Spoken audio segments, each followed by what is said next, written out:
పెళ్లి ఫిక్స్ అయిందా? తెలుగు మ్యాట్రిమోనీకి థ్యాంక్స్ చెప్పాలి. పెళ్ళంటేనే తెలుగు మ్యాట్రిమోనీనే. 26 సంవత్సరాల నమ్మకం, లక్షలాది సంతోషకరమైన వివాహాలు. తెలుగు మ్యాట్రిమోనీని డౌన్లోడ్ చేయండి. ఒక్కసారి జరిగితే పొరపాటు, రెండోసారి జరిగితే గ్రహపాటు, అదే ప్రతిసారి జరిగితే అలవాటు. మన దర్శక నిర్మాతలు సమ్మర్ విషయంలో చేస్తోంది ఇదే. కారణం ఏదైనా కావచ్చు, కానీ కాసుల పంట పండించే సమ్మర్ సీజన్ని కాదంటున్నారు. గత కొన్నేళ్లల్లా 2026 సమ్మర్ కూడా సమర్పయామి అనేలా ఉంది. వినోదం లేని వేసవిపైనే ఇవాల్టి ఎక్స్క్లూజివ్ స్టోరీ.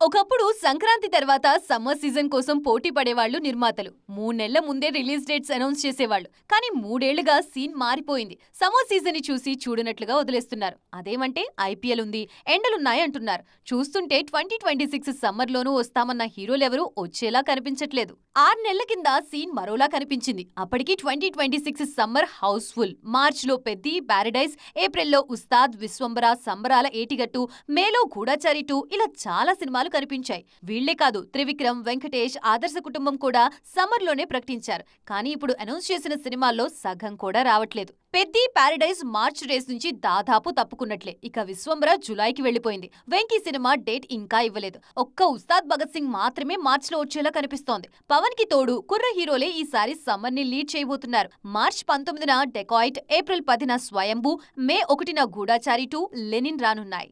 సంక్రాంతికి ఏకంగా 600 కోట్ల బిజినెస్ జరిగితే సమ్మర్ అంతా కలిపితే కనీసం 200 కోట్లు కూడా కనిపించట్లేదు. మరోసారి పూర్తిగా తేలిపోయేలా ఉంది. మన సినిమాలు రాకపోవడంతో పండగ చేసుకోవడానికి రెడీ అవుతున్నాయి టాక్సిక్, దురంధర్ 2. చూస్తుంటే ఈసారి సమ్మర్ అంతా డబ్బింగ్ సినిమాల కోసమే త్యాగం చేసినట్లుంది. దీనిపై మన దర్శక నిర్మాతలు ఓసారి సీరియస్ గా ఆలోచించుకోవాలేమో. పెళ్లి ఫిక్స్ అయిందా? తెలుగు మ్యాట్రిమోనీకి థ్యాంక్స్ చెప్పాలి. పెళ్ళంటేనే తెలుగు మ్యాట్రిమోనీనే. 26 సంవత్సరాల నమ్మకం, లక్షలాది సంతోషకరమైన వివాహాలు. తెలుగు మ్యాట్రిమోనీని డౌన్లోడ్ చేయండి.